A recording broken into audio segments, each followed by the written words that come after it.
A mis 67 años, imaginé que conocía bien a mi familia, hasta el día en que recibí aquel mensaje anónimo en la playa que lo cambió todo. Sal discretamente ahora y regresa al coche. No les digas nada a tus nietos. En ese instante, miré a mis nietos sonrientes a mi alrededor y sentí un escalofrío. Pero antes de continuar, asegúrate de estar ya suscrito al canal y escribe en los comentarios: ¿desde dónde estás viendo este video? Nos encanta saber hasta dónde llegan nuestras historias. Mi nombre es Isabel. Tengo 67 años y mi vida cambió por completo en una tarde de verano. Era enero de 2024, un domingo particularmente caluroso en la playa de Cancún. Tras 2 años de luto por la pérdida de mi esposo Alfredo, finalmente había aceptado la insistente invitación de mi nieto Lucas para pasar un fin de semana con él y su esposa Amanda en su apartamento cerca de la orilla. Abuela, tienes que salir de esa casa. Ya hace mucho tiempo que el abuelo se fue, me había dicho Lucas durante su última visita, con esa sonrisa encantadora que siempre usaba cuando quería convencerme de algo desde niño. Lucas, mi único nieto, tenía 29 años y parecía estar prosperando. Graduado en administración, tenía un empleo en una empresa de inversiones, conducía un coche nuevo y siempre hablaba sobre oportunidades de negocios. Yo sentía orgullo por él, especialmente considerando que mi hijo Roberto había fallecido en un accidente de coche cuando Lucas tenía apenas 15 años. Había criado al niño junto con Alfredo en los años siguientes, y verlo exitoso me daba la sensación de que, a pesar de todas las pérdidas, había hecho algo bien. Aquella tarde de domingo estábamos sentados bajo una sombrilla azul. Lucas y Amanda conversaban animadamente sobre algún viaje que planeaban, mientras yo observaba a las familias en la playa. Sentía una extraña mezcla de contento y melancolía.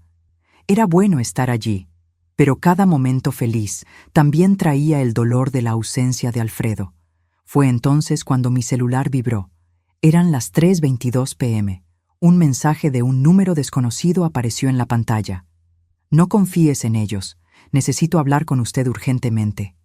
Estoy en el kiosco Estrella de Mar, 100 metros a su derecha. Venga sola. Su vida y su fortuna dependen de esto. Mi corazón se disparó. ¿Quién enviaría un mensaje así?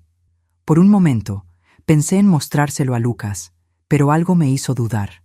El mensaje mencionaba específicamente: no confíes en ellos. ¿Sería coincidencia? Miré a mi nieto y a su esposa, que continuaban su conversación como si nada hubiera pasado. El celular vibró de nuevo. Señora. Isabel, es sobre su testamento y la casa en San Miguel de Allende. Por favor, venga de inmediato. No mencione este mensaje. Aquello me heló la sangre. Nadie más que la familia sabía sobre la casa en San Miguel de Allende. Era una propiedad valiosa que Alfredo y yo habíamos comprado como inversión años atrás, mencionada solo en nuestro testamento. ¿Cómo sabía este extraño? Me duele un poco la cabeza, mentí, levantándome lentamente. Creo que voy a caminar un poco por la orilla para respirar. ¿Quiere que la acompañe, abuela?, preguntó Lucas de inmediato, levantándose. No es necesario, querido. Fue mucho sol, solo quiero estirar las piernas y comprar agua. Vuelvo en unos minutos. Caminé en la dirección indicada, mis pasos vacilantes en la arena caliente. Cada paso me alejaba de la seguridad familiar y me acercaba a lo desconocido.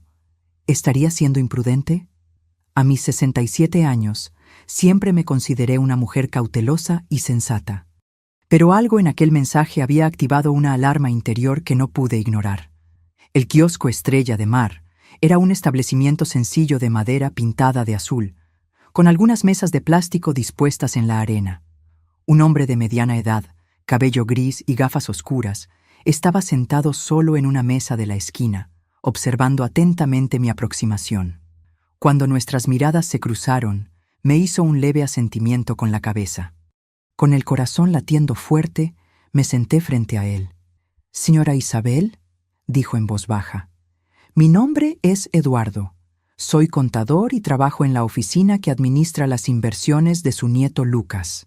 ¿Cómo sabe sobre mi casa en Campos?», pregunté directamente, aún desconfiada. porque su nieto ha estado haciendo muchas preguntas sobre ella en las últimas semanas, y sobre todos sus bienes en realidad. ¿Él tiene acceso a los documentos del testamento que usted firmó hace 2 meses? Aquella pregunta me golpeó como un puñetazo. Sí, había firmado una actualización de mi testamento recientemente, a pedido de Lucas. Él había insistido en que necesitaba modernizar mis documentos tras la muerte de Alfredo. ¿Cómo sabe eso?, murmuré, sintiendo un escalofrío. Eduardo miró a su alrededor antes de continuar. Señora Isabel, lo que le voy a decir es grave. Descubrí accidentalmente que su nieto está involucrado en un esquema de fraude financiero. Está hundido en deudas con gente peligrosa y planea usar su patrimonio para pagar lo que debe. Eso es absurdo, respondí automáticamente, pero sin mucha convicción. Lucas no me haría eso. El testamento que usted firmó no es lo que piensa. Él reemplazó las páginas después de que usted firmara. En él, usted le transfiere todo a él de inmediato, declarándose mentalmente incapaz de gestionar sus bienes. Mi cabeza comenzó a dar vueltas. Las piezas del rompecabezas encajaban de forma terrible. Las invitaciones insistentes para que saliera de casa, la preocupación excesiva por mi salud, las preguntas constantes sobre mis inversiones y propiedades. ¿Por qué me está contando esto?, pregunté, mi voz temblorosa. Porque descubrí que no es la primera vez que hace esto. Hubo otra víctima antes de usted, una tía abuela suya por parte de padre. ¿Y por qué? Eduardo dudó. Porque encontré algo aún más perturbador en su computadora. Abrió una carpeta y me mostró la copia impresa de un correo electrónico. Era una conversación entre Lucas y alguien identificado solo como Dr. M. El contenido era explícito sobre aumentar gradualmente la dosis para garantizar que parezca natural. Y los accidentes domésticos son siempre la mejor opción para personas mayores. Mi mundo se derrumbó en ese momento. No era solo mi dinero lo que estaba en juego. Era mi vida. ¿Qué hago ahora?, pregunté, sintiendo el pánico crecer dentro de mí. No puede volver a ese apartamento. Llevan semanas poniendo algo en sus medicamentos para la presión. Por eso se ha sentido tan cansada últimamente. ¿Cómo sabía que andaba exhausta? Llevaba meses sintiéndome extrañamente letárgica, atribuyéndolo a la edad y a la depresión por la pérdida de Alfredo. Pero mis cosas, mis documentos, puedo ayudarla a recuperarlos después. Ahora necesitamos salir de aquí. Ya notaron su demora. Miré hacia atrás y vi a Lucas caminando rápidamente por la arena en nuestra dirección, el rostro contraído en una expresión que nunca había visto antes. No era preocupación, era rabia. En ese momento tomé una decisión que lo cambiaría todo. Me levanté y seguí a Eduardo hasta su coche estacionado cerca. Cuando Lucas gritó mi nombre, fingí no escuchar. Estaba dejando atrás no solo a mi nieto, sino la última ilusión de familia que me quedaba. Aún no lo sabía, pero aquel mensaje en la playa sería el comienzo de la batalla más difícil de mi vida. Una lucha contra mi propia sangre para proteger no solo mi herencia, sino mi propia existencia. A medida que el coche de Eduardo se alejaba de la playa, mantuve los ojos fijos en el espejo retrovisor. La imagen de Lucas parado en la arena, su rostro contorsionado de frustración mientras nos observaba partir, quedaría grabada en mi memoria para siempre. Era el rostro de un extraño, no del niño que yo había criado. ¿A dónde vamos?, pregunté finalmente, cuando ya estábamos en la avenida principal. A un lugar seguro donde podamos hablar con calma, respondió Eduardo, sus ojos vigilantes en el tráfico. Conozco a un abogado especializado en casos de abuso patrimonial contra personas mayores. Él nos encontrará en su oficina. Miré la playa que disminuía a lo lejos. La realidad de la situación finalmente me golpeaba con toda su fuerza. Acababa de huir de mi propio nieto, el niño cuyas rodillas había curado cuando se caía de la bicicleta, para quien había hecho pasteles de cumpleaños durante años, con quien había compartido las lágrimas en el entierro de mi hijo. ¿Cómo descubrió todo esto?, pregunté, aún tratando de procesar la información. Eduardo suspiró profundamente. Trabajo en el departamento financiero de la empresa hace 12 años. Siempre fui discreto, el tipo de persona que nadie nota en las reuniones. Hace 3 meses encontré discrepancias en las cuentas que Lucas administraba. Pequeñas sumas desapareciendo, inversiones de clientes redirigidas temporalmente. Comencé a investigar por mi cuenta. Estacionó frente a un edificio comercial en el centro de la ciudad y continuó. Descubrí que Lucas tiene una deuda de juego de casi 2 millones de reales con gente peligrosa. Casinos ilegales, apuestas deportivas, ese tipo de cosas. Estaba desviando dinero de clientes para cubrir sus pérdidas, pero eso no era suficiente. ¿2 millones? Repetí, incrédula. ¿Cómo puede alguien deber tanto? La adicción al juego es una enfermedad terrible, señora Isabel. Lucas comenzó con pequeñas apuestas en línea, luego fue escalando.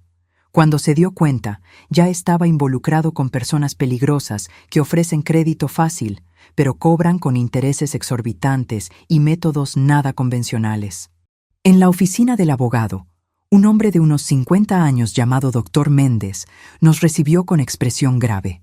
Su oficina era elegante, pero sin pretensiones, con estanterías de libros jurídicos y una ventana que daba al centro de la ciudad. Señora Isabel, lamento que nos conozcamos en estas circunstancias, dijo, indicando un sillón cómodo donde me senté. Eduardo me explicó la situación por teléfono. Necesito hacerle algunas preguntas difíciles, si está preparada. Asentí, aunque no me sentía preparada para nada. Mi mundo se había derrumbado en cuestión de horas.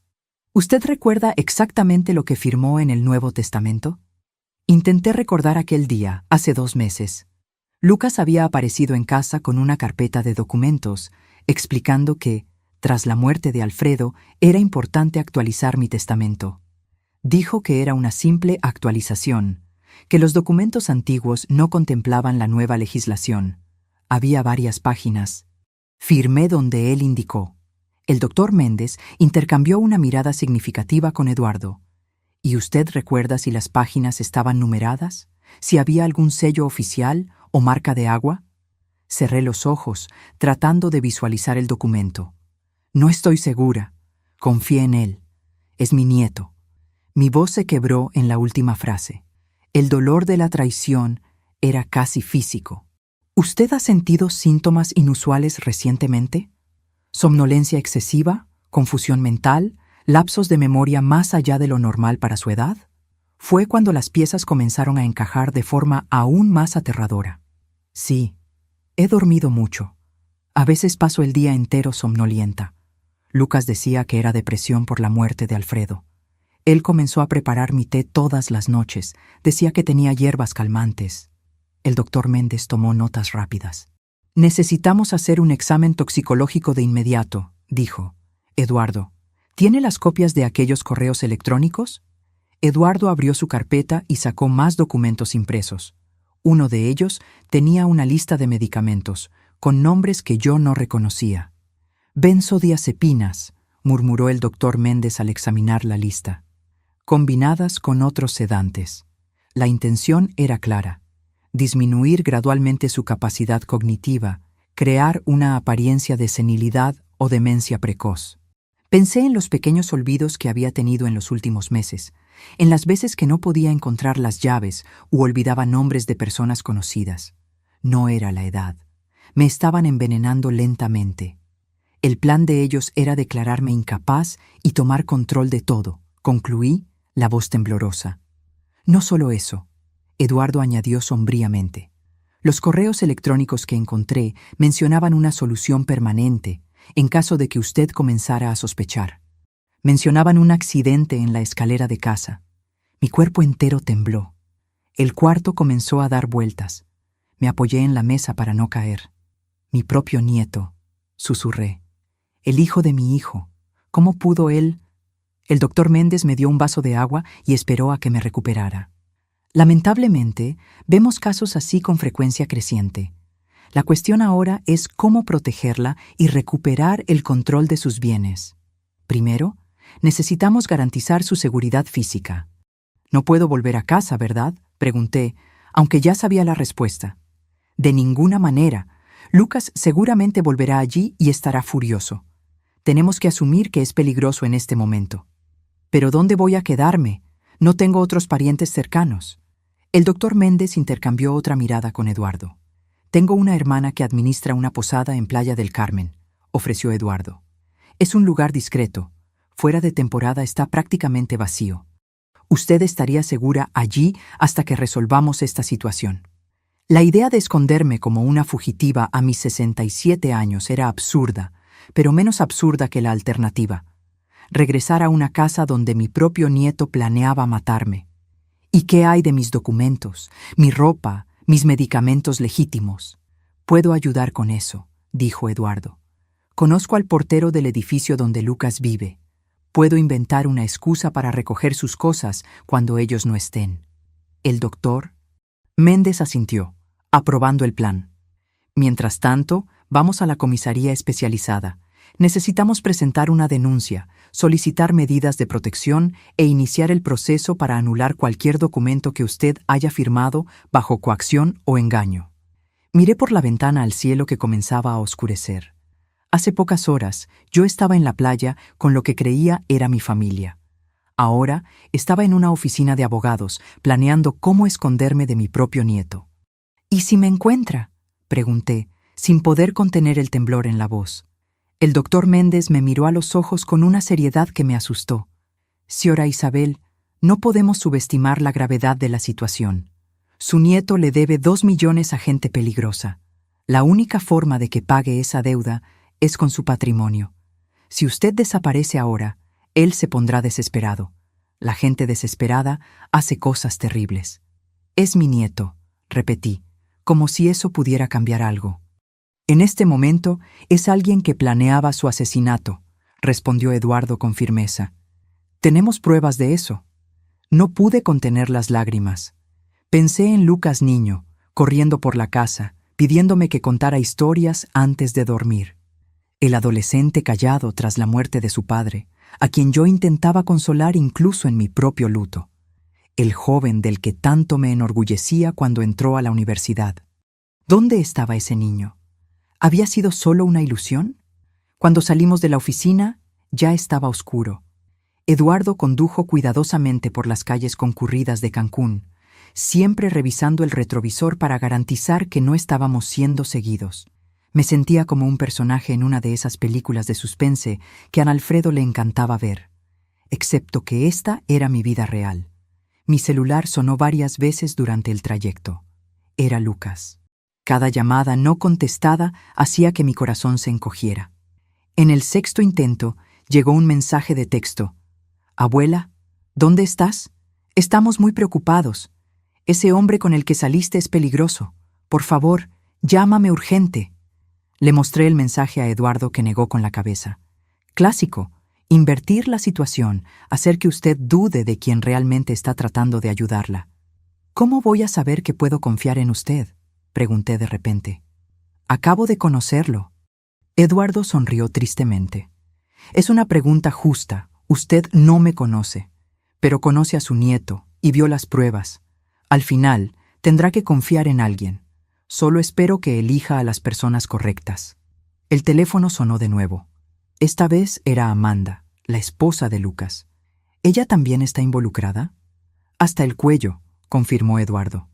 ¿Fue ella quien investigó sobre los medicamentos? ¿Tiene formación en farmacia, sabía? No sabía. Me di cuenta de que había tantas cosas que yo no sabía sobre las personas que consideraba familia.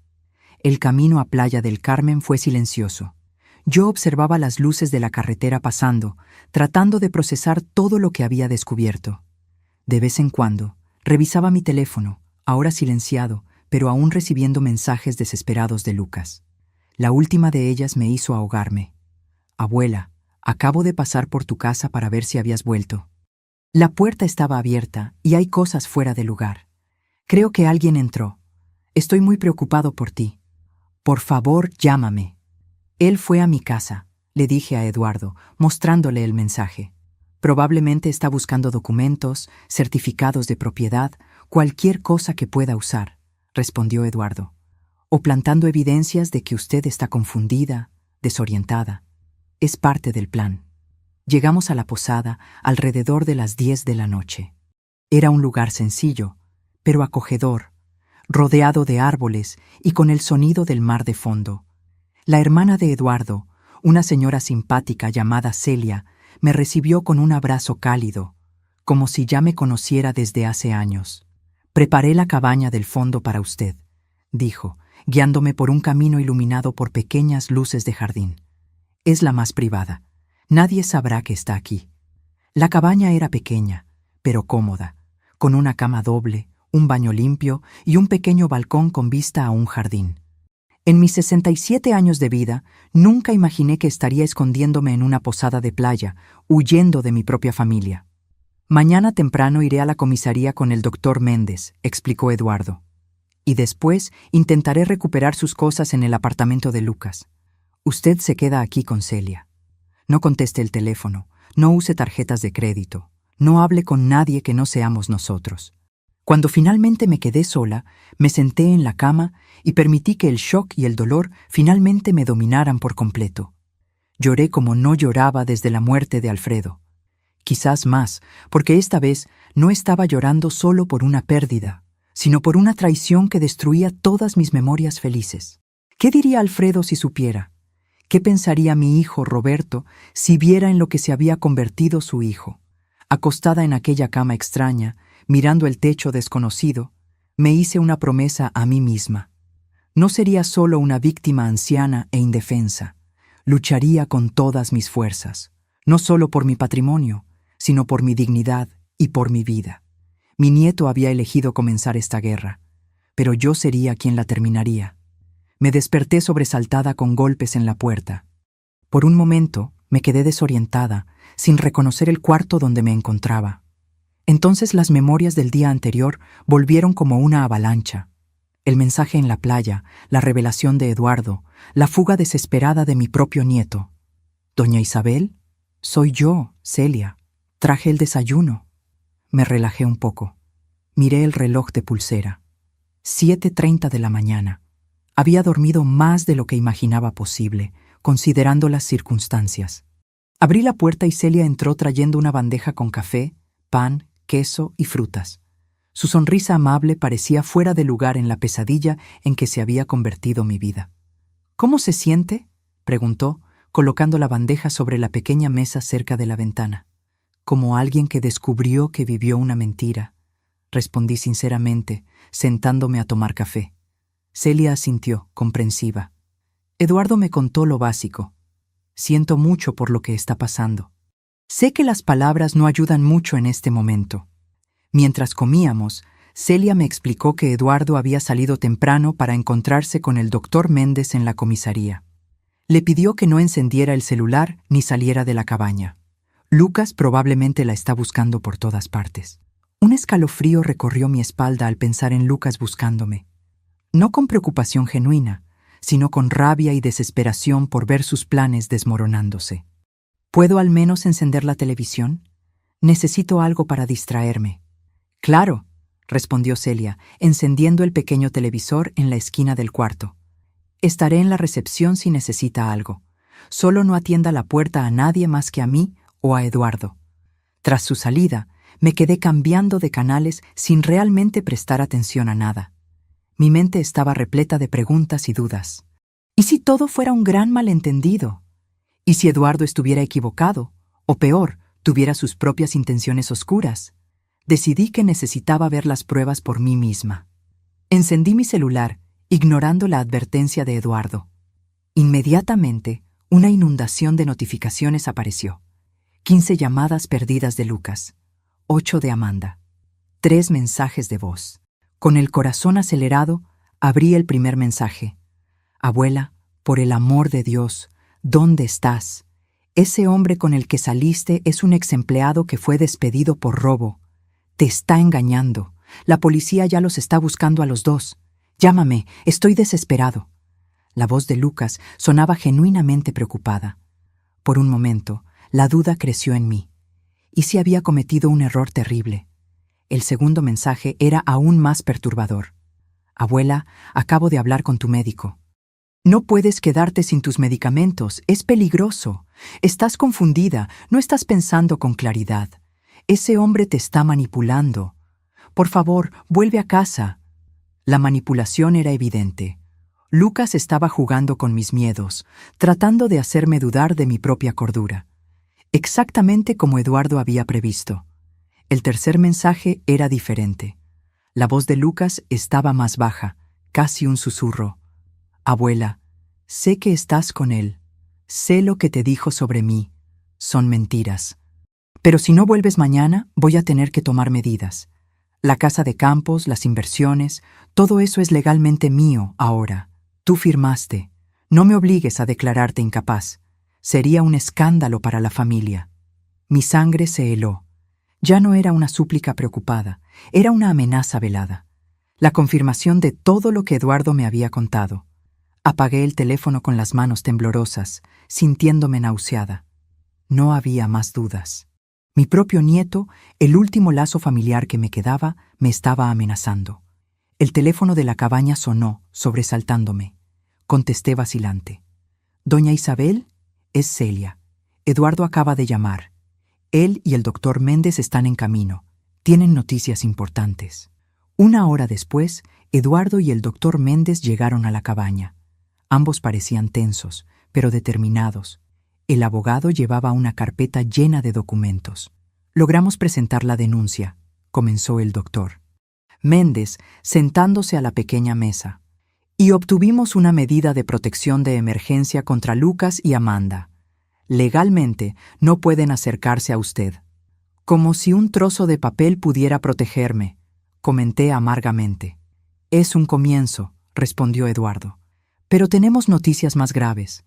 Pasé por el apartamento de Lucas cuando sabía que no estaría allí. El portero es mi amigo, como mencioné. Logré recuperar algunas de sus cosas, pero también encontré esto». Colocó sobre la mesa una pequeña caja de medicamentos. «Este es supuestamente su medicamento para la presión alta. Lo mandé a analizar a toda prisa en un laboratorio particular donde tengo contactos. No es el medicamento que debería ser. Contiene una combinación de sustancias, incluyendo benzodiazepinas en dosis creciente». El doctor Méndez asintió gravemente. «Esto fortalecerá nuestra acción criminal contra él. Intento de homicidio con dolo eventual, como mínimo». «Y hay más», continuó Eduardo, abriendo un sobre. «Encontré el verdadero testamento que usted firmó antes de que Lucas reemplazara las páginas. Compare con este otro, que obtuvimos en la notaría donde fue registrado». Examiné los dos documentos lado a lado. Parecían idénticos a primera vista. Ambos tenían mi firma al final de cada página, pero el contenido era completamente diferente.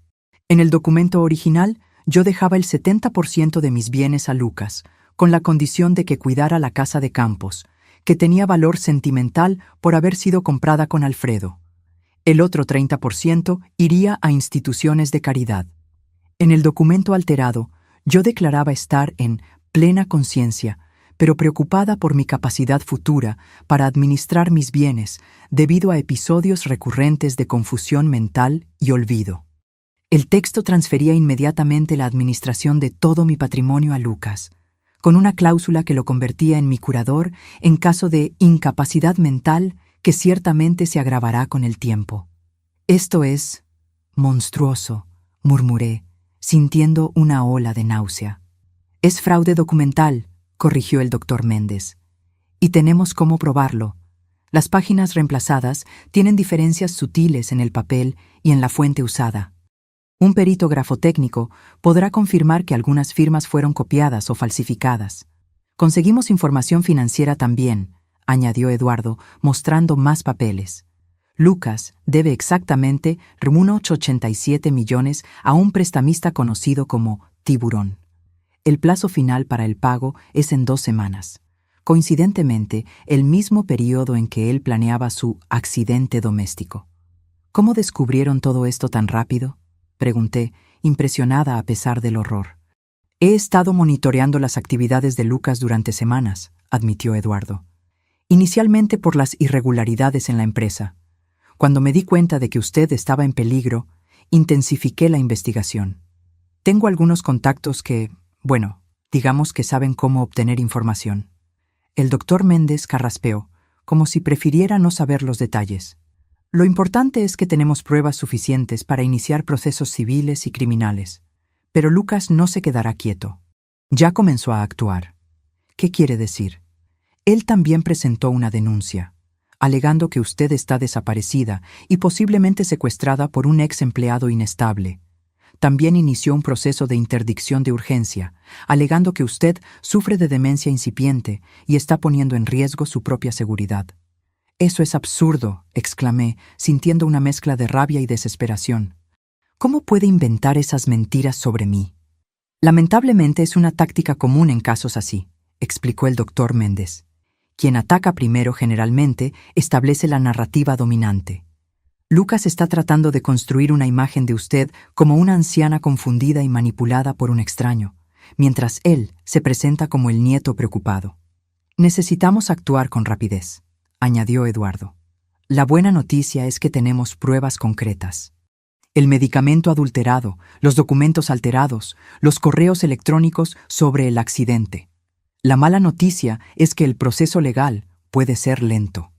«¿Cuánto tiempo tengo hasta que él consiga la interdicción?», pregunté, sintiendo un escalofrío solo de pensar en perder el control sobre mi propia vida. «Conseguimos una medida cautelar temporal que suspende cualquier decisión hasta que usted pase por una evaluación médica independiente», respondió el doctor Méndez. «Pero él presionará para que esa evaluación ocurra cuanto antes y tratará de influenciar el resultado». «¿Cómo?», presentando su historial médico reciente, que probablemente muestra síntomas de confusión y olvido, síntomas que él mismo causó con los medicamentos adulterados. Eduardo parecía furioso. «Es un plan diabólico, casi perfecto. Si no hubiéramos intervenido a tiempo...» Un silencio pesado cayó sobre la cabaña. Todos sabíamos lo que habría pasado. En pocas semanas yo estaría declarada incapaz, perdería control sobre mis bienes y, eventualmente, sufriría un accidente conveniente. «¿Qué hacemos ahora?», pregunté finalmente. «Primero, necesitamos garantizar que usted pase por una evaluación médica completa con médicos de nuestra confianza», respondió el doctor Méndez, «incluyendo exámenes toxicológicos que muestren las sustancias que estaban siendo administradas sin su conocimiento. Esto desmantelará el argumento de que usted sufre de demencia. Segundo», continuó Eduardo, «necesitamos garantizar que sus propiedades estén protegidas. El doctor Méndez ya ha presentado solicitudes para bloquear cualquier transferencia o venta de sus bienes hasta que el caso se resuelva. Y tercero», concluyó el doctor Méndez, «necesitamos prepararla para un enfrentamiento directo. En algún momento, tal vez en un tribunal, usted tendrá que enfrentar a su nieto y su versión de los hechos». La idea de encarar a Lucas en un tribunal me hizo estremecer. No por miedo a él, sino por el dolor de ver en lo que se había convertido, de admitir públicamente que mi propio nieto, el hijo de mi hijo, había planeado mi muerte por dinero. «Hay otra cosa que ustedes necesitan saber», confesé, decidiendo que era hora de total honestidad. «No conté todo sobre mi patrimonio. Hay una cuenta en el extranjero que Alfredo abrió años atrás, cerca de $1 millón en un banco suizo. Lucas no sabe de eso». Eduardo y el doctor Méndez intercambiaron miradas sorprendidas. «¿Por qué no mencionó esto antes?», preguntó el abogado. «Porque no estoy segura de si lo declaré correctamente en la declaración de impuestos todos estos años», admití, avergonzada. «Alfredo se encargaba de eso. Después de que él falleció, continué solo declarando los rendimientos nacionales». El doctor Méndez suspiró profundamente. «Esto complica las cosas. Si Lucas descubre esta cuenta durante el proceso, puede usarla en su contra, alegando ocultación de patrimonio, lo que fortalecería el argumento de que usted no está administrando adecuadamente sus bienes. Por otro lado», reflexionó Eduardo, «es dinero que está seguro, fuera de su alcance. Podemos usar esto estratégicamente». Antes de que pudiéramos continuar la conversación, el teléfono de la cabaña sonó de nuevo. Celia contestó y vino rápidamente hacia nosotros, el rostro pálido. «Eduardo, un coche se detuvo en la entrada de la posada. Es un hombre joven con una mujer. Están preguntando por una señora mayor que habría llegado ayer». Mi corazón se disparó. Lucas nos había encontrado. «¿Cómo nos descubrieron?», susurré, aterrorizada. Eduardo pensó rápidamente. «¿Su celular? ¿Usted lo encendió?». Solo por unos minutos, confesé, para escuchar sus mensajes. Tiempo suficiente para rastrear la señal, murmuró. Tenemos que salir de aquí ahora. El doctor Méndez ya estaba guardando los documentos en su carpeta. ¿Hay una salida por la parte de atrás? Sí, da a un sendero que lleva a la playa, respondió Celia. Mi coche está estacionado allí atrás. Pueden usarlo. Mientras Eduardo y el doctor Méndez reunían apresuradamente nuestras cosas, me quedé paralizada, mirando por la ventana de la cabaña que daba al jardín. La realidad de la situación me golpeó con toda su fuerza. Estaba literalmente huyendo de mi propio nieto, como en una película de suspense. Doña Isabel, necesitamos irnos, insistió Eduardo, tocando suavemente mi hombro. Ellos no pueden verla. Asentí, forzando mis piernas temblorosas a moverse. Tomamos la pequeña bolsa con mi ropa y documentos y salimos por la parte de atrás, siguiendo un sendero estrecho entre arbustos floridos que en otras circunstancias me habrían parecido encantadores. El coche de Celia era un modelo antiguo, pero bien conservado. Eduardo asumió la dirección, mientras el doctor Méndez se sentaba a mi lado en el asiento trasero. ¿A dónde vamos?, pregunté mientras el coche avanzaba por una carretera secundaria, lejos de la entrada principal de la posada. A Ciudad de México, decidió Eduardo, los ojos alternando entre la carretera y el retrovisor. Tengo un amigo que posee un pequeño hotel en el centro. No es lujoso, pero es discreto. Podemos hospedarnos allí usando nombres falsos mientras preparamos los próximos pasos. El doctor Méndez asintió, aprobando el plan. En la capital tendremos acceso más fácil a los recursos legales que necesitamos y nos perderemos entre la multitud. El viaje a Ciudad de México fue tenso. Cada vez que un coche se acercaba demasiado, me encogía en el asiento imaginando a Lucas persiguiéndonos.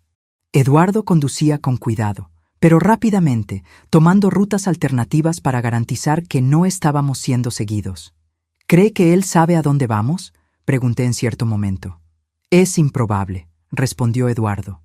Aunque hayan rastreado su celular hasta la posada, no tendrían cómo saber nuestros planes futuros. A menos que... El doctor Méndez comenzó. Entonces se detuvo, como si estuviera pensándolo mejor. ¿A menos que qué?, insistí.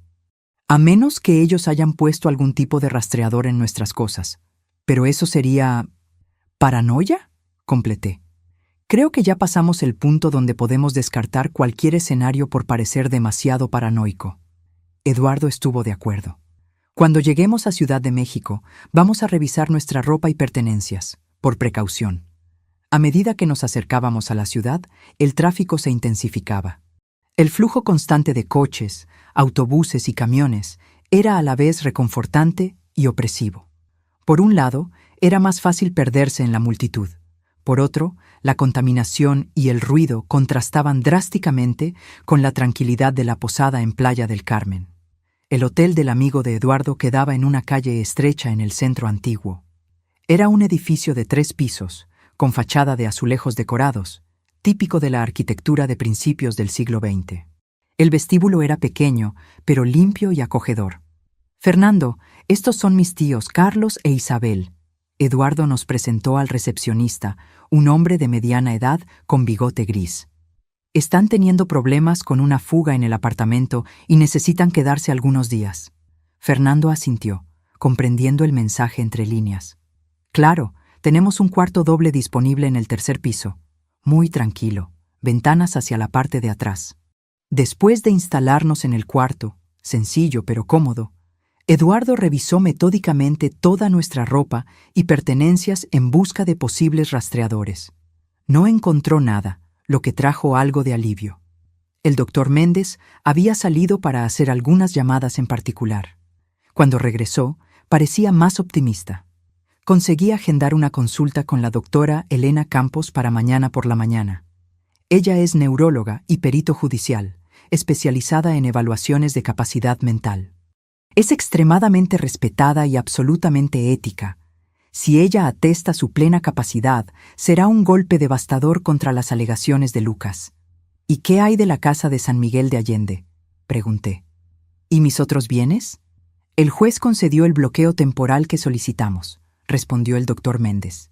Lucas no puede vender, transferir o alterar nada hasta la resolución del caso. Pero eso no le impedirá intentar otros medios. ¿Como cuáles? Él ya está esparciendo una historia sobre su supuesto declive mental entre amigos y conocidos, creando una red de testigos que dirán haber notado cambios en su comportamiento en los últimos meses. Esto es tan calculado, comenté, sintiendo un escalofrío. ¿Cómo pudo planear todo esto? Eduardo se sentó en el único sillón del cuarto, pareciendo súbitamente cansado. La adicción al juego puede transformar completamente a una persona. La combinación de deudas enormes y el miedo a acreedores violentos crea una desesperación que justifica cualquier cosa en la mente del adicto. Su observación me hizo pensar en Lucas de una forma diferente. No como el monstruo calculador que había planeado mi muerte, sino como alguien enfermo, consumido por una adicción que había destruido su sentido moral. No disminuía la gravedad de sus acciones, pero tal vez explicaba cómo mi dulce nieto se había transformado en una persona capaz de tal crueldad. ¿Qué pasaría si, dudé, considerando una idea que había surgido? ¿Y si simplemente pagara sus deudas? Con la cuenta en Suiza, podría liquidar lo que debe y tal vez... No, respondieron Eduardo y el doctor Méndez al unísono, con una firmeza que me sorprendió. Sería la peor decisión posible, explicó el doctor Méndez pacientemente. Primero, porque legitimaría su comportamiento. Segundo, porque no resolvería el problema fundamental, la adicción. En pocos meses estaría endeudado de nuevo y usted tendría menos recursos para protegerse. Y tercero, añadió Eduardo, esos acreedores son depredadores. Si descubren que usted pagó una deuda de ese tamaño, no la dejarán en paz. Usted se convertirá en un objetivo.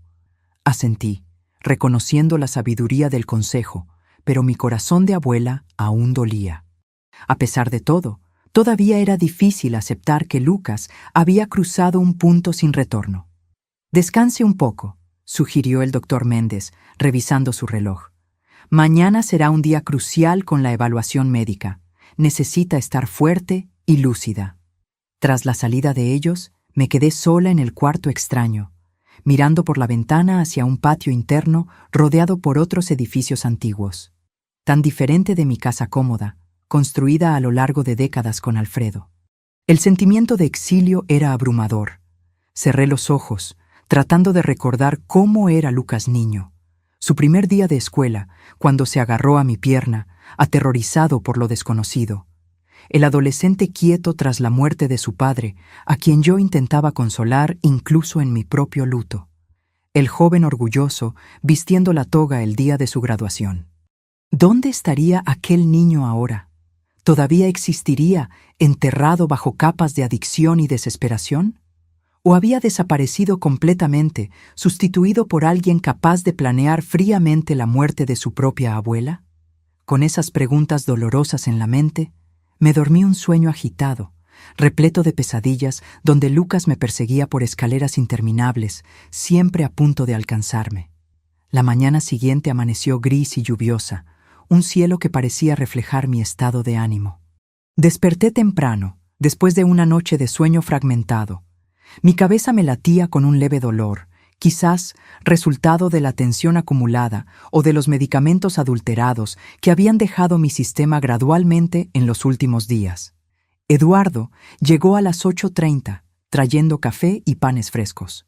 Su rostro demostraba cansancio, pero había una determinación en sus ojos que me daba fuerza. «¿Cómo se siente?», preguntó mientras arreglaba el pequeño desayuno sobre la mesa del cuarto.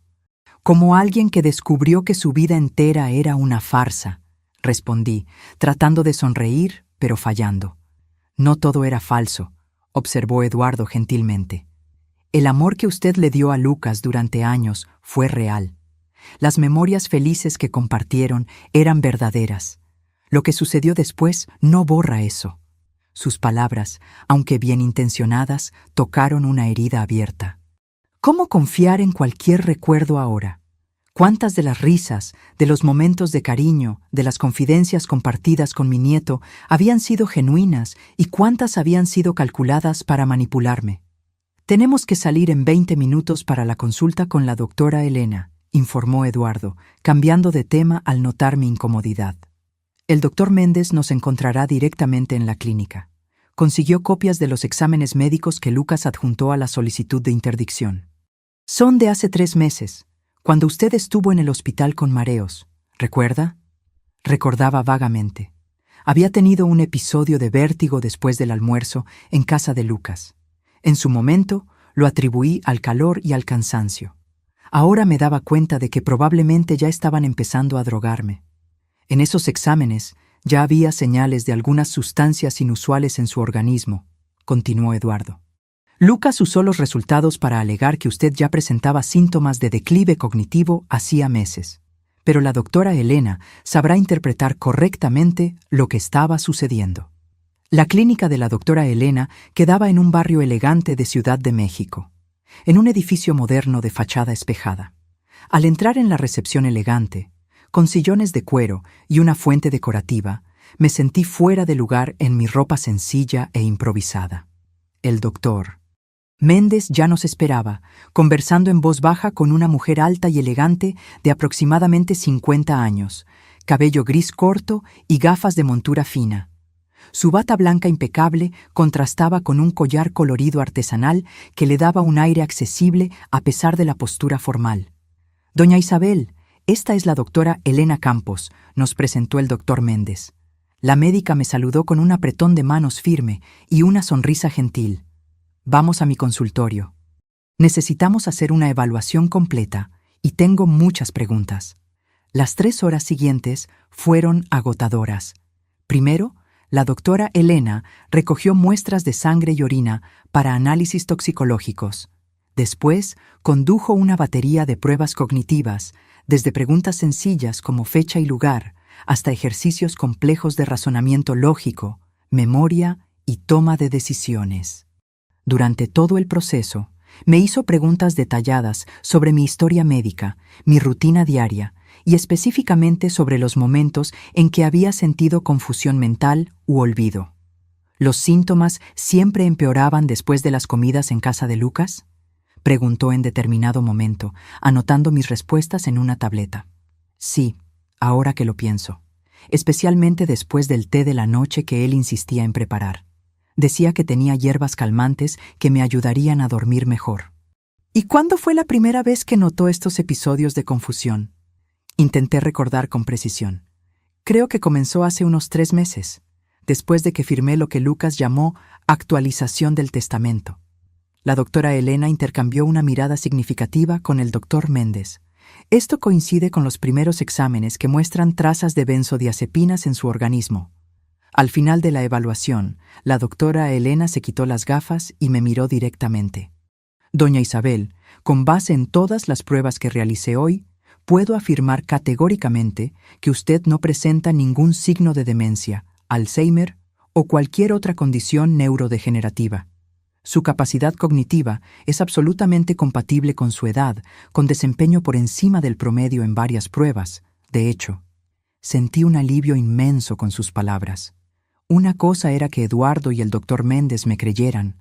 Otra completamente diferente era tener una confirmación médica oficial. ¿Y qué hay de los episodios de confusión que tuve? Los resultados preliminares de los análisis toxicológicos confirman la presencia residual de sustancias como lorazepam y otros medicamentos que, combinados, causan exactamente los síntomas que usted describe: somnolencia, confusión, lapsos de memoria. No es su mente la que está fallando, doña Isabel. Usted estaba siendo sistemáticamente envenenada. La palabra envenenada flotó en el aire como una sentencia. Era una cosa saber intelectualmente lo que Lucas estaba haciendo, otra completamente diferente escuchar a una médica respetada confirmar el horror en términos tan claros. «Voy a emitir un informe completo al final del día», continuó la doctora Elena. «El doctor Méndez puede usar esto tanto para derribar la solicitud de interdicción como para fundamentar el proceso criminal contra su nieto». De vuelta en el coche, después de la consulta, me permití llorar por primera vez desde que habíamos huido de la posada. No eran lágrimas de miedo o autocompasión, sino de una tristeza profunda por lo que Lucas se había convertido y por lo que había hecho con nuestra relación. «¿Qué pasa ahora?», pregunté cuando finalmente me calmé. «Ahora contraatacamos», respondió el doctor Méndez con firmeza, con el informe de la doctora. «Elena, no solo derribamos la solicitud de interdicción, sino que invertimos el juego. Vamos a interponer acciones criminales por intento de homicidio, fraude documental, administración de sustancias nocivas sin consentimiento y estafa. ¿Cuánto tiempo hasta que esto se resuelva?». El doctor Méndez dudó. «Los procesos criminales pueden llevar meses, a veces años.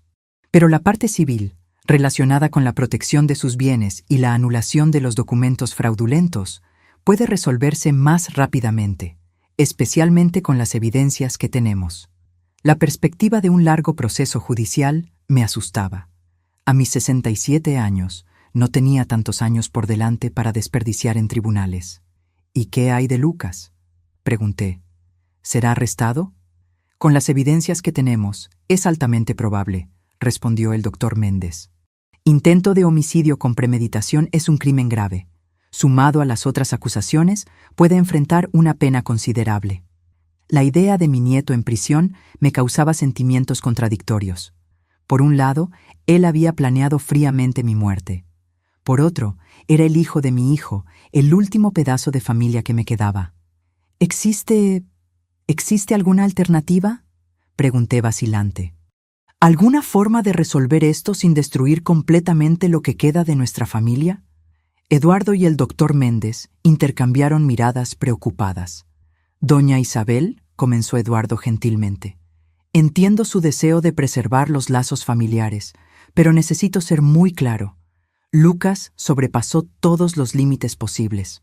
No fue solo un fraude financiero o una manipulación emocional. Él estaba literalmente planeando su muerte». «Estoy de acuerdo con Eduardo», añadió el doctor Méndez. «Nuestra principal preocupación tiene que ser su seguridad. Lucas demostró que está dispuesto a todo para conseguir su patrimonio. Incluso si usted decide no continuar con las acusaciones criminales, aún necesitamos garantizar que él no tenga más acceso a usted o a sus bienes».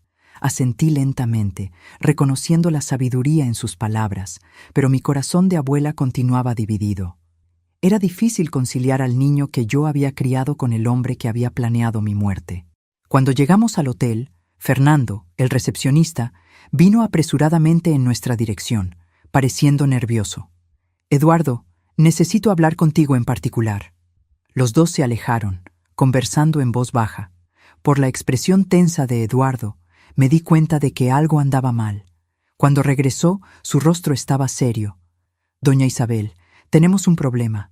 Lucas estuvo aquí hace una hora, preguntando por nosotros». Mi sangre se heló. «¿Cómo nos encontró de nuevo?». «No estoy seguro». Fernando no confirmó nada. Dijo que no conocía a ninguna Isabel. Pero Lucas mostró una foto suya e insistió en que había información de que usted estaría hospedada aquí. «Tenemos que salir inmediatamente», decidió el doctor Méndez. «Si encontró este lugar, volverá con la policía o algo peor». «¿Peor?». «El prestamista a quien él debe dinero», explicó Eduardo sombríamente. «Si Lucas está realmente desesperado, puede haber recurrido a métodos más extremos para encontrarla». Rápidamente reunimos nuestras pocas pertenencias. Fernando nos condujo por una salida de servicio en la parte de atrás del hotel, evitando el vestíbulo principal. «¿A dónde vamos ahora?», pregunté mientras entrábamos en el coche de Eduardo, estacionado en una calle lateral. «A mi apartamento», decidió Eduardo. «No es grande, pero tiene seguridad en el edificio, y es el último lugar donde Lucas pensaría en buscar». «¿Qué?». Mientras cruzábamos la ciudad congestionada, miré por la ventana a la gente en las aceras, siguiendo sus vidas normales. ¿Cómo mi existencia había cambiado tan drásticamente en pocos días? De una viuda tranquila visitando al nieto en la playa a una fugitiva, escondiéndose de su propia sangre, durmiendo en lugares extraños, temiendo por su vida. El apartamento de Eduardo quedaba en un barrio de clase media, en un edificio de apariencia común, pero con portero y cámaras de seguridad. Era pequeño y organizado, con una decoración minimalista que combinaba con su personalidad práctica. «No es mucho, pero estamos seguros aquí», dijo, mostrándome el cuarto de huéspedes, un cubículo con solo una cama individual y un pequeño armario. El doctor Méndez había salido para entregar personalmente el informe de la doctora Elena al juez responsable del caso. Quiero garantizar que no haya ningún extravío de documentos, explicó antes de partir. Sentada en la pequeña sala de Eduardo, exhausta física y emocionalmente, pregunté algo que me había estado incomodando. ¿Por qué está haciendo todo esto por mí? ¿Arriesgando su empleo, su seguridad, abriendo su casa a una extraña? Eduardo detuvo lo que estaba haciendo y se sentó en el sofá frente a mí. Sus ojos reflejaban una mezcla de determinación y tristeza, porque hace 6 años, mi propia abuela pasó por algo similar. Respondió con voz baja. Mi tío, el hijo mayor de ella, hizo casi lo mismo. Manipuló documentos, convenció a todos de que ella estaba senil, asumió control de todo. Cuando finalmente lo descubrimos, era demasiado tarde.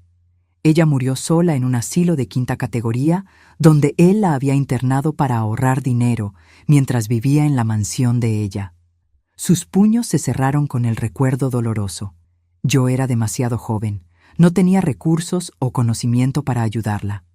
Cuando vi lo que Lucas estaba planeando hacer con usted, juré que esta vez sería diferente, que esta vez yo haría algo. Sus palabras me conmovieron profundamente. En medio de la pesadilla en que se había convertido mi vida, encontré un alma gentil, alguien dispuesto a arriesgarlo todo para ayudar a una desconocida por principios morales. Gracias, susurré, sosteniendo su mano. No sé lo que habría pasado si usted no me hubiera enviado aquel mensaje en la playa. Sabemos exactamente lo que habría pasado, respondió sombríamente. Y es por eso que no podemos bajar la guardia hasta que Lucas esté legalmente impedido de acercarse a usted. El teléfono de Eduardo sonó. Era el doctor Méndez con noticias. El juez recibió el informe y suspendió inmediatamente el proceso de interdicción, informó, sonando triunfante. Mejor aún, emitió una orden judicial prohibiendo a Lucas acercarse a doña Isabel o a cualquiera de sus propiedades. La policía ya fue notificada. Era una victoria importante, pero todos sabíamos que no significaba el fin de la batalla. Lucas aún estaba desesperado, endeudado y peligroso, y ahora, más acorralado que nunca. ¿Y qué hay del proceso criminal?, pregunté. El delegado agendó su declaración para mañana por la mañana, respondió el doctor Méndez. Con sus declaraciones y todas las evidencias que reunimos, deben emitir una orden de arresto para Lucas y Amanda al final del día. La perspectiva de ver a mi nieto arrestado aún me causaba un profundo malestar, pero ahora entendía que era necesario, no solo para mi seguridad, sino también para impedirle perjudicar a otras personas. Aquella noche, Eduardo reforzó la seguridad del apartamento, revisando 2 veces todas las cerraduras e instalando un dispositivo de alarma portátil en la puerta. El doctor Méndez se había ido, pero prometió volver a la mañana siguiente con noticias. ¿Cree que estamos seguros aquí?, pregunté mientras Eduardo preparaba un té en la pequeña cocina. Creo que sí, respondió, aunque podía notar vacilación en su voz.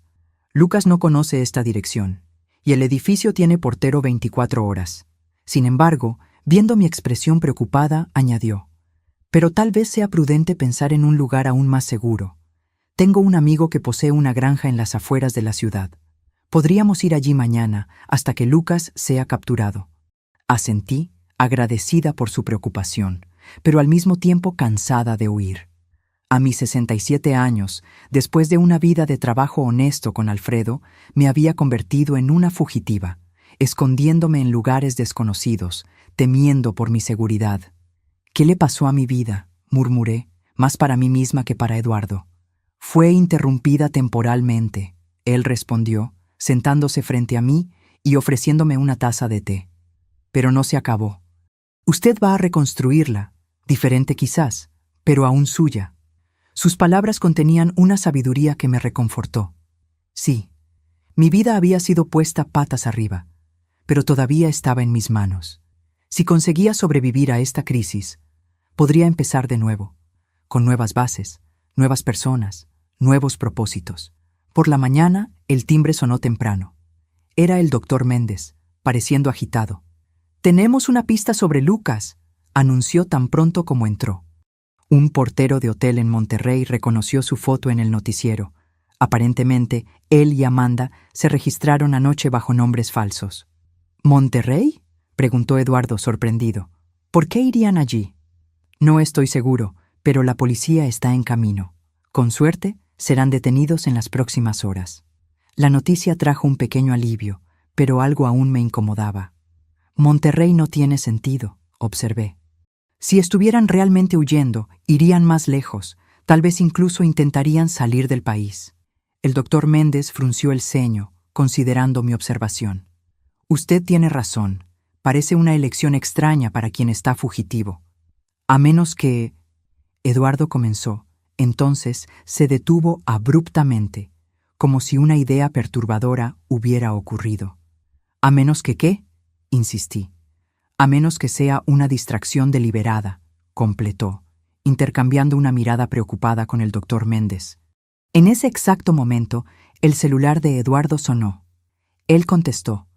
Escuchó por algunos segundos y su rostro palideció. ¿Cuándo?, preguntó tensamente. Entendí. Estamos saliendo de inmediato. Colgando, se giró hacia nosotros con urgencia. Alguien invadió su casa en Ciudad de México, doña Isabel. El sistema de alarma se disparó hace 15 minutos. La policía está en camino, pero... Lucas, concluí, sintiendo un escalofrío en la espalda. Él nunca estuvo en Monterrey. Envió a alguien para crear una falsa pista mientras iba tras lo que realmente quería. Necesitamos ir allí, decidió Eduardo. Si está buscando documentos o valores, necesitamos saber exactamente lo que cogió. Es peligroso, alertó el doctor Méndez. Si Lucas todavía está en la casa, la policía ya debe haber llegado, argumentó Eduardo. Y necesitamos evaluar los daños, ver lo que buscaba. A regañadientes, el doctor Méndez estuvo de acuerdo, y en 20 minutos estábamos en el coche, dirigiéndonos a mi casa, un lugar que yo no veía desde aquella fatídica ida a la playa, que parecía haber ocurrido hace una eternidad, aunque hubiera sido solo hace unos días. Al acercarnos a la calle familiar, vi 2 patrullas de policía estacionadas frente a mi casa. El pequeño jardín que yo cuidaba con tanto cariño parecía intacto, pero la puerta principal estaba visiblemente dañada. Un policía nos abordó cuando salimos del coche. La casa fue invadida, explicó. La alarma asustó al invasor, que huyó antes de nuestra llegada, pero causó bastante daño allí dentro. Parece que buscaba algo específico. Entrando en la casa, me quedé choqueada con lo que vi. Cajones volteados, armarios abiertos, documentos esparcidos por el suelo. Mi santuario, el hogar que había compartido con Alfredo por décadas, profanado por la avaricia y desesperación de mi propio nieto. Fue directo a la oficina, observó Eduardo, caminando por el pasillo. Sabía exactamente lo que buscaba. En la pequeña oficina, el caos era aún mayor. El escritorio antiguo, que tanto le encantaba a Alfredo, había sido dañado, sus cajones arrancados y vaciados. La caja fuerte, empotrada en la pared, estaba abierta, su contenido desaparecido. ¿Qué había en la caja fuerte?, preguntó el doctor Méndez. Algunas joyas de familia, documentos importantes y... Dudé, recordando algo que casi había olvidado. Los datos de acceso a la cuenta en Suiza. Eduardo y el doctor Méndez intercambiaron miradas alarmadas.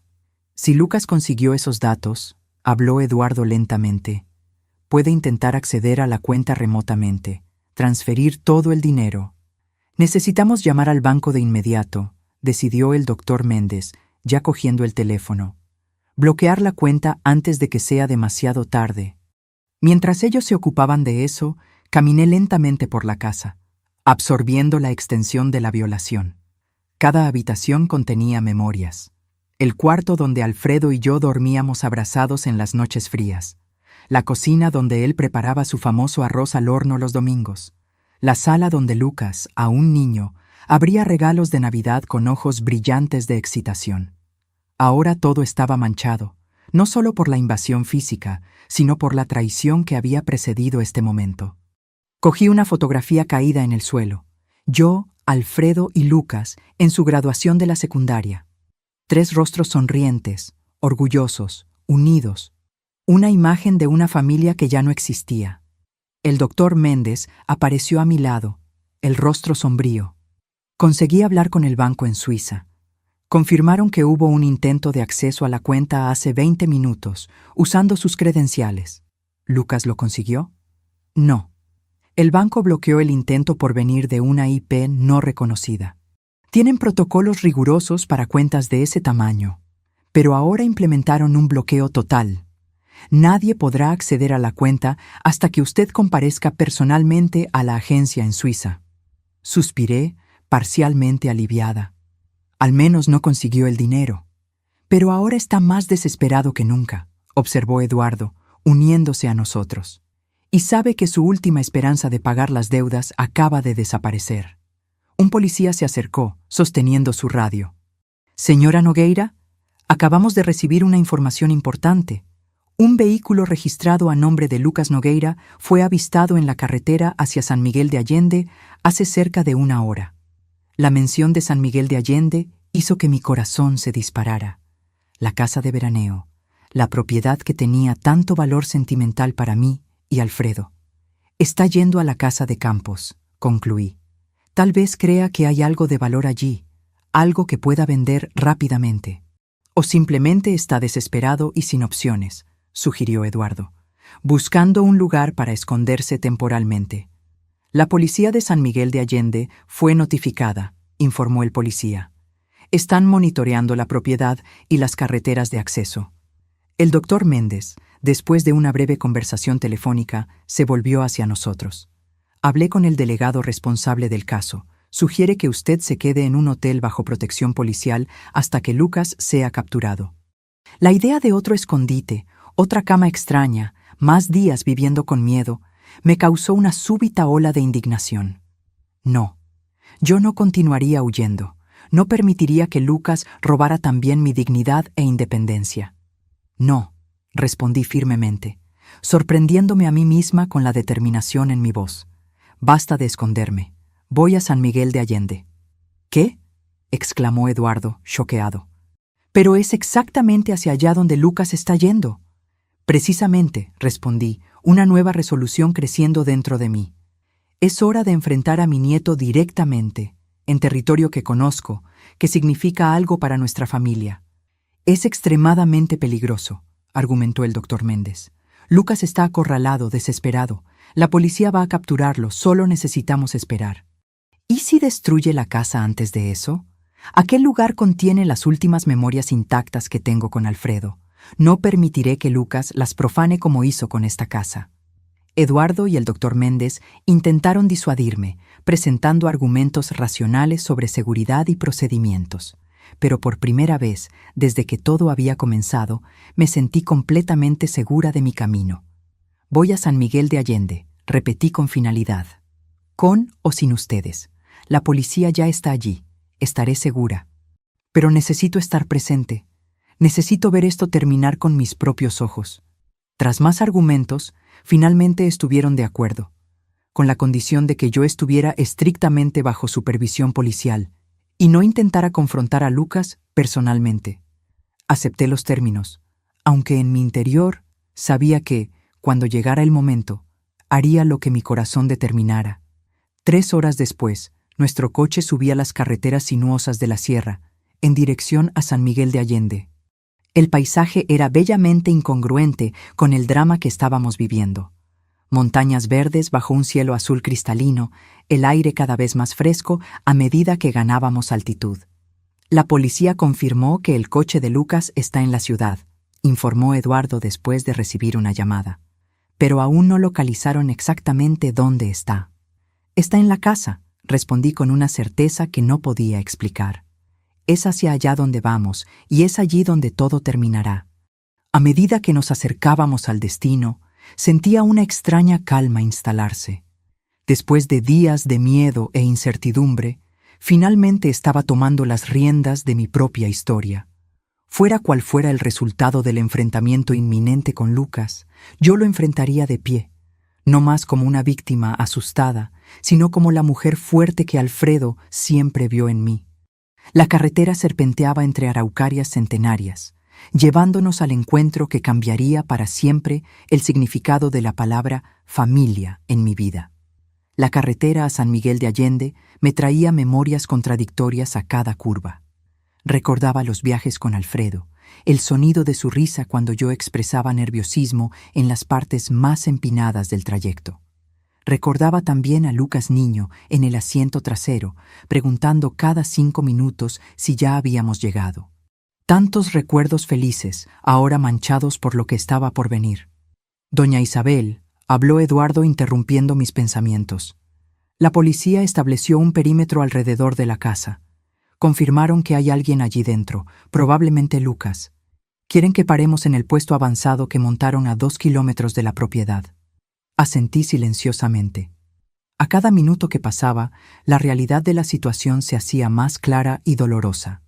Mi nieto estaba acorralado, acosado como un animal herido. Y los animales heridos son impredecibles. En el puesto policial improvisado, una furgoneta estacionada en un arcén de la carretera, fuimos recibidos por el teniente Ribeiro, un hombre de mediana edad con expresión seria y postura que evidenciaba sus años de experiencia. «Señora Nogueira», me saludó formalmente. «Tenemos la situación bajo control. Su casa está rodeada». Identificamos a 2 individuos en el interior. Creemos que son Lucas y Amanda Nogueira. Parecen estar buscando algo, moviéndose de una habitación a otra. ¿Están armados?, preguntó el doctor Méndez. No tenemos confirmación visual de armas, pero estamos procediendo con la suposición de que pueden estarlo. La idea de Lucas armado me causó una nueva ola de angustia. ¿Qué le había pasado? ¿Cómo el niño dulce que yo conocía se había transformado en alguien de quien la policía necesitaba protegerse? «¿Cuál es el plan?», pregunté, tratando de mantener la compostura. «Estamos tratando de establecer comunicación. Enviamos mensajes por el altavoz, pero hasta ahora no obtuvimos respuesta. Si continúan sin responder, tendremos que considerar una entrada táctica».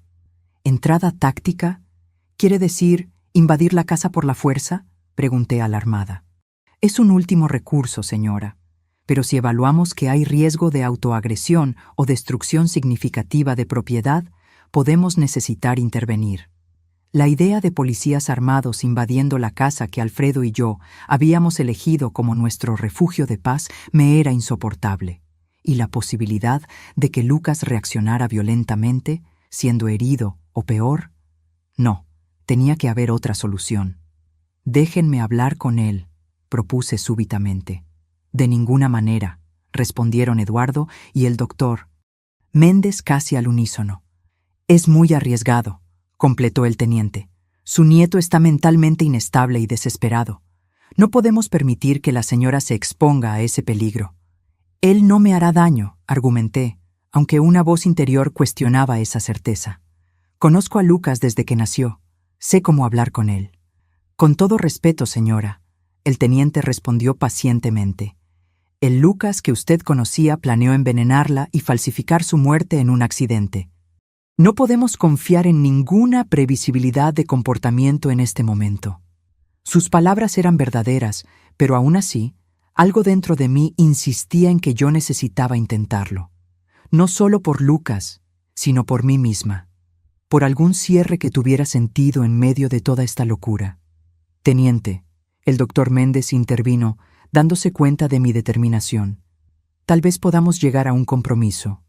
¿Y si doña Isabel hablara con Lucas por teléfono? Desde una distancia segura, sin contacto físico». El teniente consideró la idea por un momento. «Eso podría funcionar.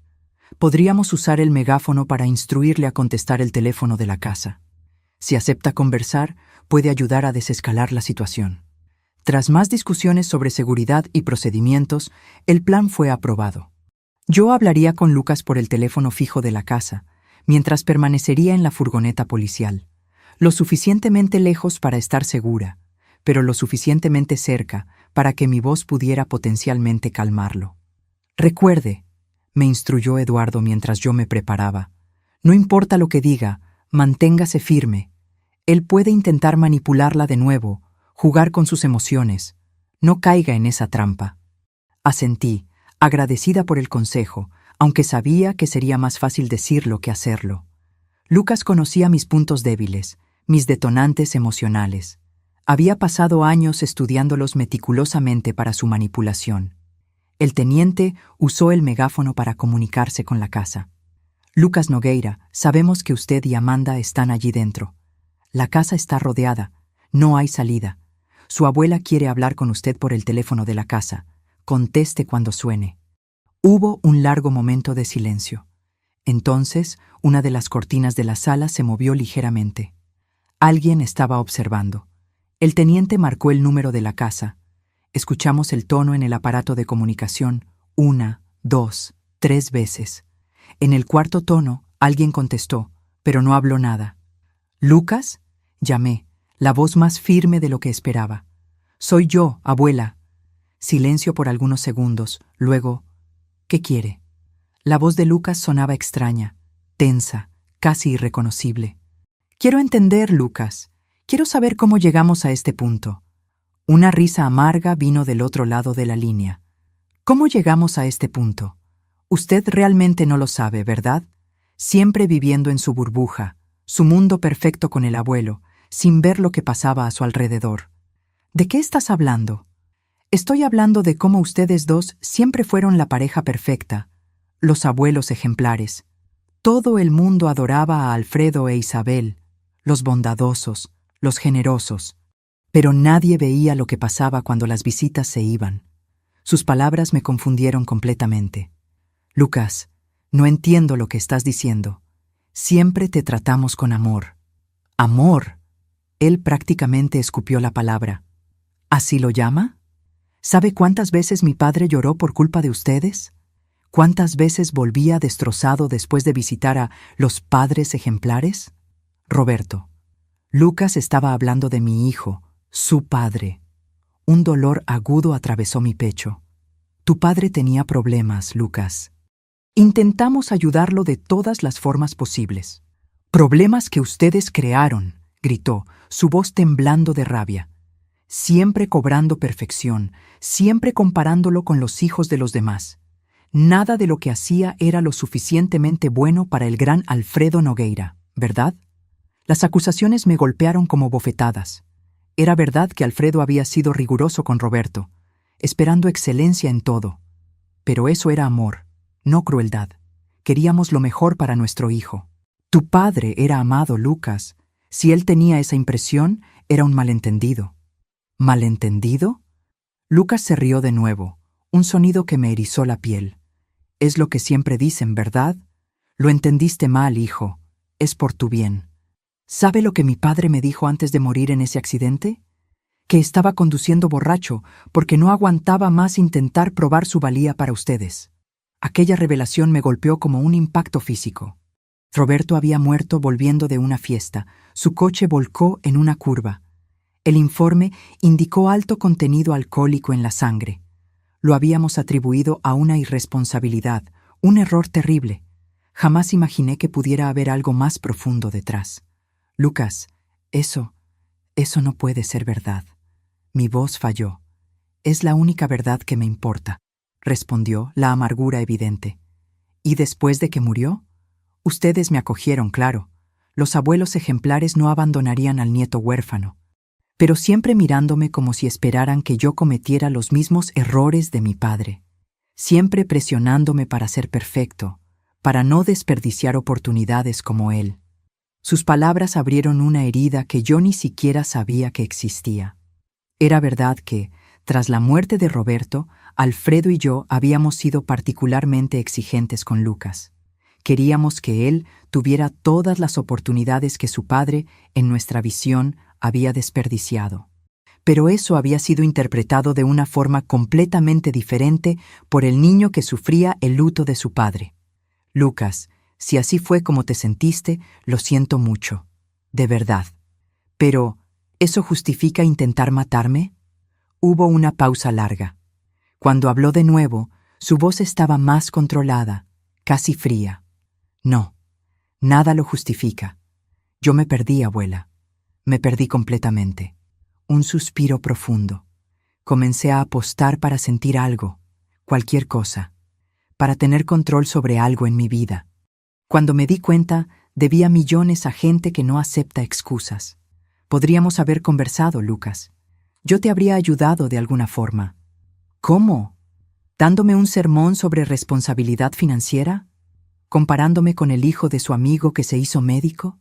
Se rió amargamente. Además, ya era demasiado tarde.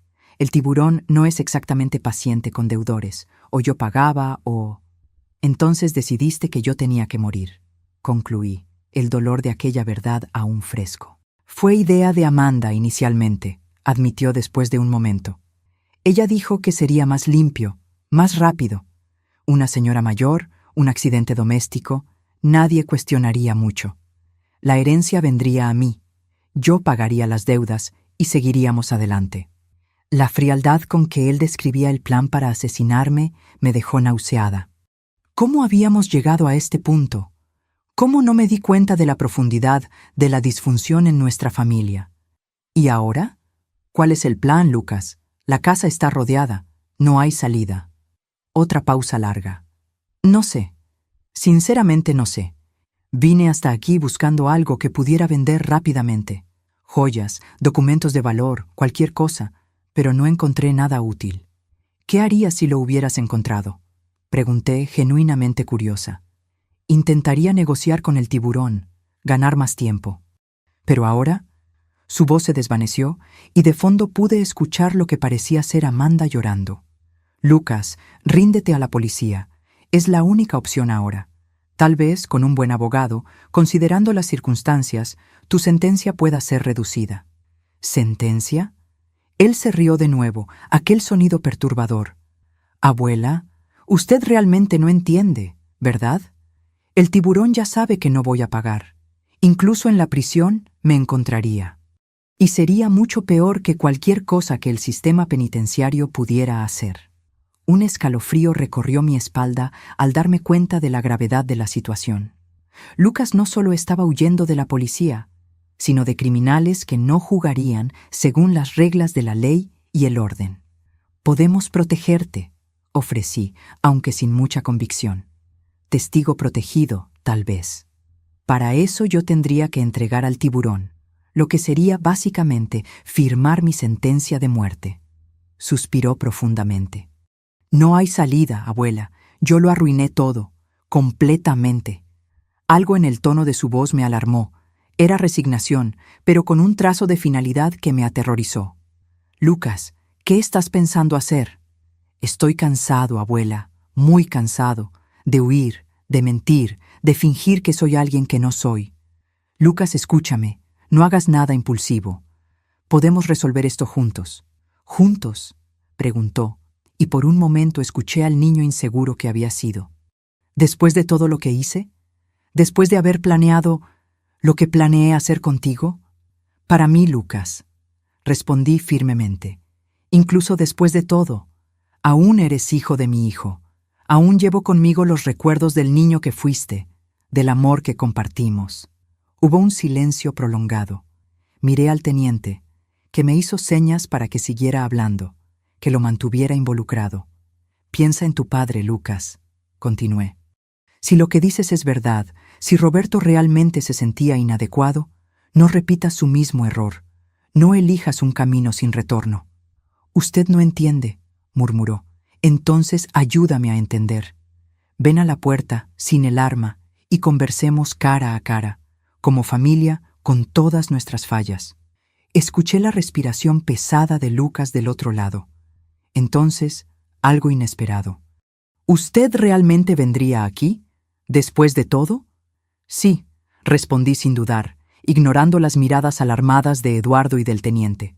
Si dejas el arma a un lado, yo iré a ti. El teniente cubrió el micrófono.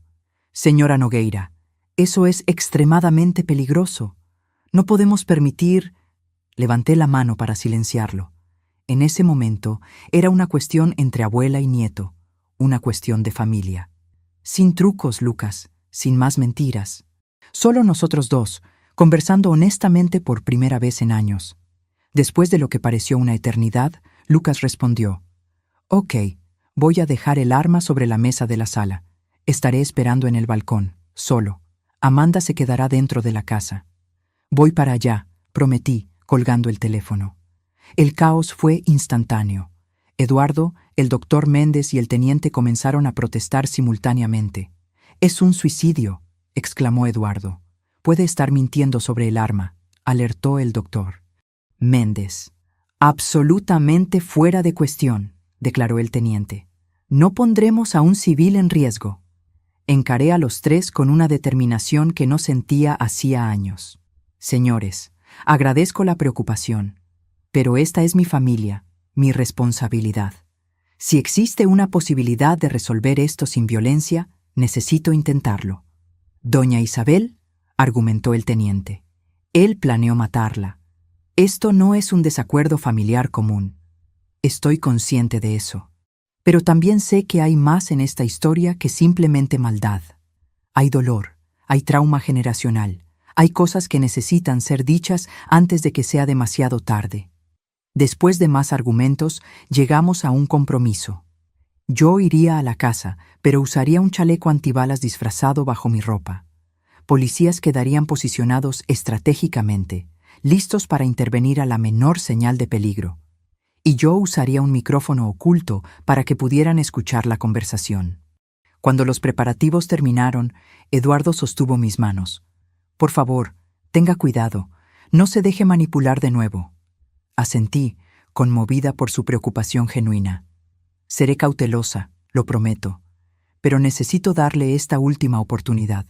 No por Lucas, sino por mí misma». El trayecto hasta la casa me pareció interminable, aunque fueran solo 2 kilómetros. Cada curva de la carretera revelaba más del paisaje familiar. Pinos altos, el cielo azul de San Miguel de Allende, y finalmente, en la cima de una colina suave, la casa de madera y piedra que Alfredo y yo habíamos construido como nuestro refugio. Cuando el coche se detuvo a una distancia segura, respiré hondo y salí. Los últimos 100 metros serían recorridos a pie, sola. Sentía el peso del chaleco bajo mi blusa, un recordatorio constante del peligro que enfrentaba. A medida que me acercaba, vi a Lucas sentado en los escalones del balcón. Parecía más pequeño de alguna forma, encorvado, sin el aire confiado que siempre exhibía. Su rostro estaba pálido, los ojos rojos de quien había llorado recientemente. Me detuve a unos metros de distancia. «Lucas». Él levantó la cabeza lentamente. «Abuela, realmente vino. Dije que vendría». Un silencio incómodo se instaló entre nosotros. Tantas cosas que decir, tantas heridas abiertas, y ninguno de nosotros sabía por dónde empezar. «El arma está en la mesa», finalmente habló, haciendo un gesto vago hacia el interior de la casa. «Como prometí». Asentí, manteniendo distancia. «¿Qué te pasó, Lucas? ¿Realmente pasó?». Él pasó las manos por el rostro, un gesto que me recordó tanto a Roberto que mi corazón se encogió. Comencé a apostar en línea durante la universidad. Era solo diversión al principio, pequeñas cantidades. Luego gané en grande una vez, y aquella sensación no era como nada que yo ya había sentido. Control, poder, validación, todas las cosas que nunca sentí creciendo. Él se miró las propias manos como si pertenecieran a otra persona. Cuando comencé a perder, ya estaba viciado. Necesitaba recuperar el dinero, entonces apostaba más. Un ciclo sin fin. Conocí a Amanda en un casino clandestino. Ella trabajaba allí. Me ofreció ayuda especial con préstamos. Parecía la solución para todos mis problemas. «¿Por qué nunca pediste nuestra ayuda, Lucas? Alfredo y yo habríamos hecho cualquier cosa por ti». Él se rió amargamente. «Cualquier cosa excepto aceptarme como yo era. ¿Recuerda cuando reprobé cálculo en el primer año de la universidad? El abuelo no me habló por semanas. Dijo que yo era igual a mi padre, desperdiciando potencial. La memoria me golpeó como una bofetada. Era verdad. Alfredo había sido duramente crítico, creyendo que la severidad motivaría a Lucas a esforzarse más. Nosotros cometimos errores, admití. Muchos errores. Pero eso no justifica lo que planeaste hacerme». Lucas bajó la cabeza, las lágrimas finalmente cayendo. «Lo sé. No hay justificación. Cuando Amanda sugirió, yo debería haber rechazado de inmediato, pero estaba tan desesperado, tan aterrado. El tiburón había amenazado con romperme los dedos como primer aviso. Y cada día la deuda crecía más con los intereses. Entonces decidiste que mi muerte sería la solución. No fue una decisión consciente, no inicialmente. Fue más como una pendiente resbaladiza. Primero, solo queríamos su firma en algunos documentos. Después, nos dimos cuenta de que usted podría cuestionar las transferencias. Entonces vino la idea de hacerla parecer incapaz mentalmente. Y finalmente, el accidente. Completé. Él asintió, incapaz de repetir la palabra. ¿Realmente habrías llegado hasta el final?, pregunté, la pregunta que me había atormentado desde el principio. Lucas se quedó en silencio por un largo momento. No sé, respondió finalmente. Quiero decir que no, que nunca conseguiría lastimarle físicamente. Pero después de cruzar tantas líneas, honestamente, no sé más de lo que soy capaz. Su honestidad brutal era dolorosa, pero también extrañamente liberadora.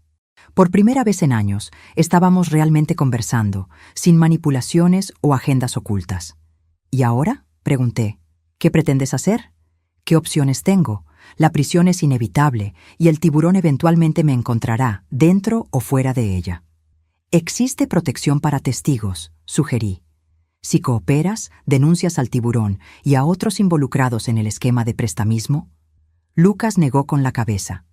Usted no entiende cómo opera esa gente. Tienen contactos en todos los lugares, incluso en el sistema penitenciario. No existe escondite seguro. Entonces, ¿cuál es tu alternativa? ¿El revólver del abuelo? Las palabras salieron más duras de lo que yo pretendía. Lucas levantó los ojos, el dolor evidente en su mirada. Parecía la única salida. Al menos sería rápido, en mis propios términos. Me senté a su lado en los escalones, manteniendo alguna distancia, pero lo suficientemente cerca para que él pudiera sentir mi presencia. ¿Sabe lo que diría Alfredo ahora?, pregunté suavemente. ¿Que soy una decepción? Lucas respondió amargamente. No, diría que coraje no es no tener miedo, sino enfrentar las consecuencias de los propios actos, por peores que sean. Vi algo cambiar en la mirada de Lucas, un pequeño atisbo del niño que él había sido, que admiraba y temía al abuelo en igual medida. Tengo miedo, abuela, confesó, su voz casi infantil. De todo lo que viene por delante. Lo sé. Y no voy a mentir diciendo que será fácil. Hiciste elecciones terribles, Lucas, y ahora necesitas enfrentar las consecuencias de ellas. ¿Usted me odia?, preguntó súbitamente. La pregunta me tomó desprevenida. Lo miré. El nieto que había planeado mi muerte, pero también el niño que había corrido a mis brazos cuando supo que su padre había muerto. ¿Cómo definir lo que sentía? No te odio, Lucas. Estoy profundamente herida, decepcionada y aún procesando la traición. ¿Pero odio? No. Tal vez sea el privilegio de ser vieja. Saber que los sentimientos son siempre más complejos que palabras simples como amor u odio. Él asintió lentamente, absorbiendo mis palabras. ¿Qué pasa ahora? Ahora te entregas a la policía. Cuentas todo sobre el tiburón, sobre el esquema de prestamismo. Asumes responsabilidad por lo que me hiciste.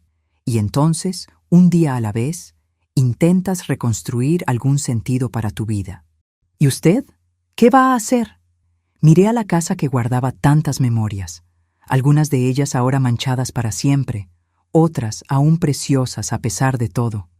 Voy a seguir adelante, reconstruir mi vida de la mejor forma posible.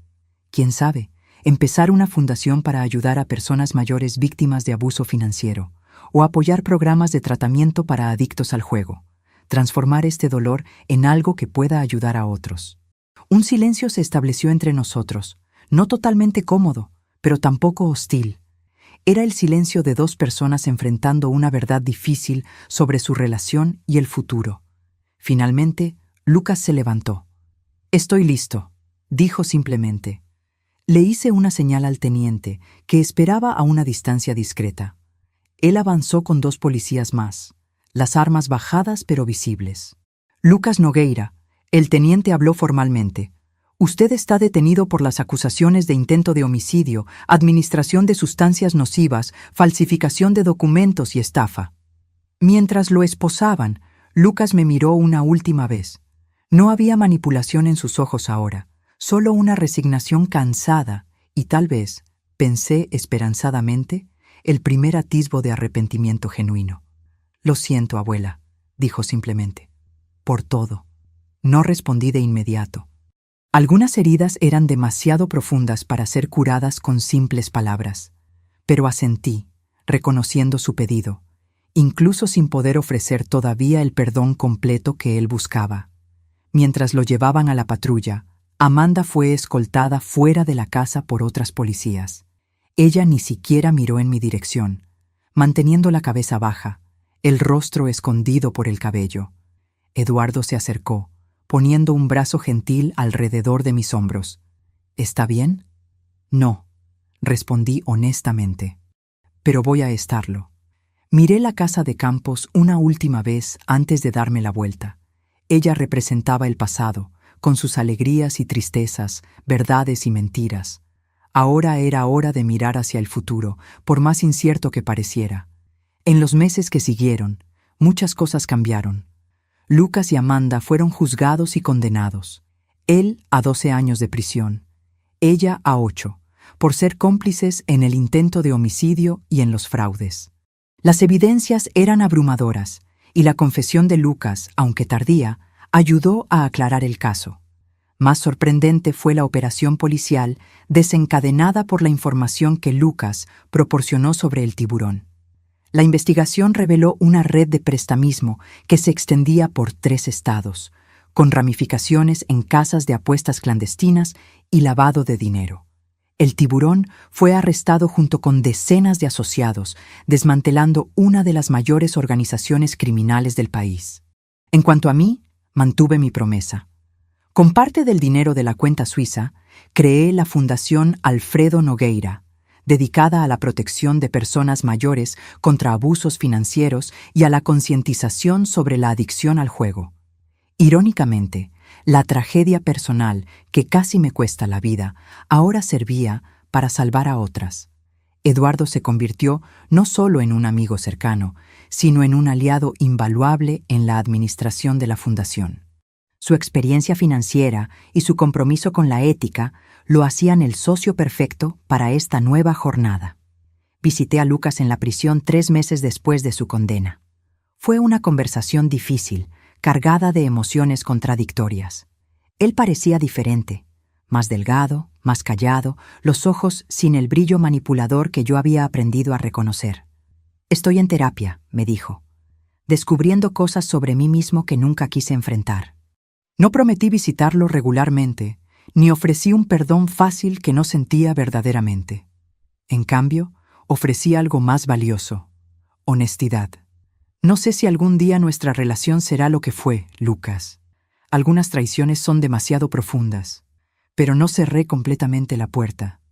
El tiempo dirá lo que será posible reconstruir.